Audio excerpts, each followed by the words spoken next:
നെറ്റിലൂടെയെല്ലാം റസൂലുള്ളാഹി സ്വല്ലല്ലാഹു അലൈഹി വസല്ലമയുടെ ഖബറാണെന്ന പേരിൽ ഫോട്ടോസുകളും ഒക്കെ കാണാറുണ്ട്. അതിന്റെ യാഥാർത്ഥ്യം എന്താണെന്ന് ഒരു സഹോദരൻ ചോദിക്കുന്നു. ഞാനിവിടെ സാധാരണ പറയാറുള്ളതായ കാര്യമാണത്. സന്ദർശകർ പ്രത്യേകിച്ച് പഠിക്കേണ്ട കാര്യമാണ്. റസൂലുള്ളാഹിന്റെ ഖബറിന്റെ പരിസരത്തിൽ 6 കൊല്ലം വർക്ക് ചെയ്ത ആളാണ് നിങ്ങളോട് സംസാരിക്കുന്നത്. അതുകൊണ്ട് ഈ വിഷയത്തിൽ ഞാൻ പറയുന്ന കാര്യം അത് 5 5 10 10:15 9:15 ലോകത്തോട് ധൈര്യസമേതം പ്രഖ്യാപിക്കാം ഞാൻ പറയുന്ന കാര്യത്തെക്കുറിച്ച്. റസൂലുള്ളാഹിയുടെ ഖബറ് ഫോട്ടോ കണ്ടുപിടിച്ച കാലഘട്ടത്തിൽ പോകട്ടെ, മൂപ്പര് പറയുന്ന ഫോട്ടോ കണ്ടുപിടിച്ച കാലത്തെ കുറിച്ചാണല്ലോ, നെറ്റിലൊക്കെ വരലപ്പോഴാണല്ലോ. ഫോട്ടോ കണ്ടുപിടിക്കുന്നതിന് 1350 വർഷം മുമ്പ് വരെ, അഥവാ നാം ഇപ്പോൾ ജീവിക്കുന്നത് 15-ാം നൂറ്റാണ്ടിലാണെന്ന് പറഞ്ഞു. 14-ാം നൂറ്റാണ്ടിന്റെ മധ്യമാകുന്ന 1350 വർഷം വരേക്കും, അന്നത്തെ കാലഘട്ടം മുതൽ ഇന്ന് വരേക്കും റസൂലുള്ളാഹിയുടെ ഖബറിനെ നേരിട്ട് കണ്ടവരില്ല. റസൂലുള്ളാഹിയുടെ ഖബറിനെ ആരൊഴിച്ച് 8-ാം നൂറ്റാണ്ടിന്റെ സമാപനത്തിലോ 9-ാം നൂറ്റാണ്ടിന്റെ തുടക്കത്തിലോ മദീനത്തെ പള്ളിക്ക് തീപിടുത്തം ഉണ്ടായപ്പോൾ നബിയുടെ ഖബറിന്റെ പരിസരത്തിൽ നിർമ്മിച്ചതായ വൻമതില്, അത് ഞാൻ നേരത്തെ പറഞ്ഞ തീയതിയിലാണ്, ഹിജ്റ 1350 വർഷം മുമ്പ്, അഥവാ ഹിജ്റ 80-ന്റെയും 90-ന്റെയും ഇടയിലുള്ളതായ വർഷങ്ങളിലാണ്. വലീദ് ഇബ്നു അബ്ദുൽ മലിക് എന്ന രാജാവാണ് ആ വൻമതിൽ കെട്ടിയത്. ആ വൻമതിലിന്റെ ഒരു ഭാഗം തകർന്നിരുന്നു തീപിടുത്തത്തിൽ 9-ാം നൂറ്റാണ്ടിൽ. അപ്പോൾ കണ്ടവര് കണ്ടു എന്നതേ ഉള്ളൂ. ആ കണ്ടവര് കുറിക്കുന്നതും എന്താണ്? മൺകൂനകളായി മണലോട് ചേർത്ത് ചരൽക്കല്ലുകൾ വിതരപ്പെട്ടതായി കണ്ടതായ വാർത്ത കാണുന്ന കാലഘട്ടങ്ങളിൽ താബിഈങ്ങളും സഹാബാക്കളും പറഞ്ഞ ശൈലി കിതാബുൽ ജനായിസിൽ സഹീഹുൽ ബുഖാരിയിൽ കാണാം. കാന ഖബറു റസൂലില്ലാഹി സല്ലല്ലാഹു അലൈഹി വസല്ലമ മുസന്നമ. നബിയുടെ ഖബറിനെ പ്രകടമായി കാണുന്ന കാലഘട്ടത്തിൽ അല്പം മൺകൂന, മണൽ ചേർത്തതായി ചരൽക്കല്ലുകൾ ഞാൻ 41 കൊല്ലം മുമ്പ് സൗദി അറേബ്യയിലേക്ക് കടന്നു വരുമ്പോൾ മക്ക ഹറമിന്റെ പരിസരത്തിലും മദീന ഹറമിന്റെ അകത്തും ചരൽക്കല്ലുകൾ വിതരപ്പെട്ടതായ ഭൂമിയാണ്.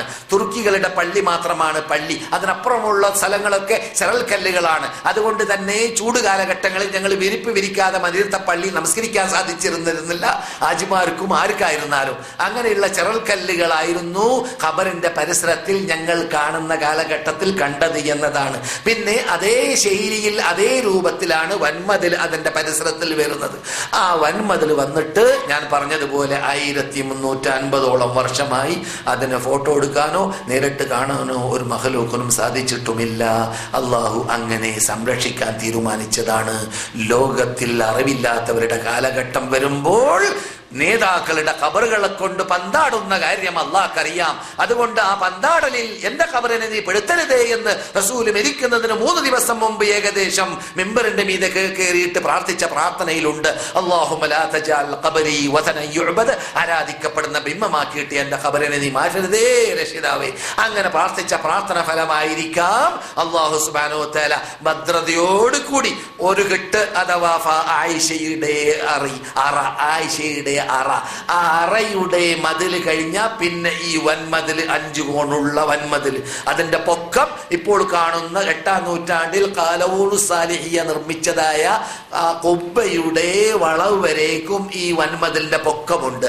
ഈ വൻമതിൽ കഴിഞ്ഞാൽ നിങ്ങൾ പുറത്ത് കാണുന്നതായ മഹാ ഇരുമ്പ് വേലി, ആ ഇത് ഖുബ്ബ ഉള്ളതായ ഇരുമ്പ് വേലി, ഇങ്ങനെയുള്ള കെട്ടിടത്തിന്റെ അകത്ത് ودعا بألا يجعل القبر الذي قد ضمه وثنا من الأوثان فأجاب رب العالمين دعاه فأحاطه ب3 الجدران. മഹാനായ ഷെയ്ഖുൽ ഇസ്ലാം ഇബ്നുൽ ഖയ്യിം റഹ്മത്തുള്ളാഹി അലൈഹി അദ്ദേഹത്തിന് നൂനിയയിൽ പാടിയ പാട്ടാണത്, പദ്യമാണത്. റസൂൽ പ്രാർത്ഥിച്ചു റബ്ബിനോട്, റബ്ബേ എന്റെ ഖബറിനെ നീ ആരാധിക്കപ്പെടുന്ന ബിംബമാക്കി മാറ്റരുതേ റബ്ബേ.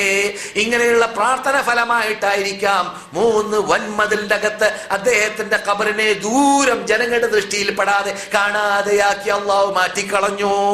റസൂൽ പ്രാർത്ഥിച്ച ഫലമായിരിക്കാമെന്ന്. അതാണ് സൗഹൃദ് ചോദിച്ച ചോദ്യത്തിന് മറുപടി. വേറെ ചോദ്യമുണ്ടോ? ഖുബ്ബ എന്ന് പറയുന്നത് കെട്ടിയ കാലം ഹിജ്റ 8-ാം നൂറ്റാണ്ടാണ്. പണ്ട് കാലഘട്ടങ്ങളിൽ കോൺക്രീറ്റ് കണ്ടുപിടിക്കാത്ത കാലഘട്ടമായതുകൊണ്ട് വിശാലമായ സ്ഥലത്തെ വലയം ചെയ്തുകൊണ്ട് കുബ്ബ ആകൃതിയിലുള്ള കെട്ടിടം കെട്ടിയിട്ടില്ലെങ്കിൽ തലയിലേക്ക് വീഴും. കെട്ടിടം പണ്ട് കോൺക്രീറ്റ് ഇല്ല. അതുകൊണ്ട് പഴയ കെട്ടിടത്തിന്റെ സ്വഭാവമാണ്. മദീനത്തെ പള്ളിയിൽ പച്ച കുബ്ബ മാത്രമല്ല, നിങ്ങളുടെ കെട്ടിടത്തിന്റെ മീൻ നിങ്ങൾ കയറി നോക്കുക, മദീനത്തെ പള്ളിയുടെ ആദ്യ ഭാഗം മുഴുവനും കുബ്ബയാണ്. നിങ്ങൾ കണ്ട കാബത്തിന്റെ പരിസരത്തുള്ള ആദ്യത്തെ പള്ളി മുഴുവനും കുബ്ബയാണ് അല്ലേ? നിങ്ങൾ കണ്ട കാബത്തിന്റെ പരിസരത്തുള്ള ആദ്യത്തെ കെട്ടിടം എന്താണ്? മുഴുവൻ കുബ്ബയല്ലേ? എന്താ കുബ്ബ? അത് കെട്ടിയത് തുർക്കികളാണ്. തുർക്കിയുടെ കാലഘട്ടത്തിൽ കോൺക്രീറ്റ് ഇല്ല. കോൺക്രീറ്റ് ഇല്ലാതിരിക്കുമ്പോൾ വിശാലമായ സ്ഥലത്ത് ഒരു ഭദ്രമായ കെട്ടിടം വലയം ചെയ്യണമെങ്കിൽ കുബ്ബ ആകൃതി വേണം, ഇല്ലെങ്കിൽ വീണുപോകും. അതുകൊണ്ട് കുബ്ബ ആകൃതി എന്നല്ലാതെ ഖബറിന് കുബ്ബ വേണം എന്നതുകൊണ്ടല്ല എന്നത് മനസ്സിലാക്കിയിരിക്കൽ അനിവാര്യമാണ്.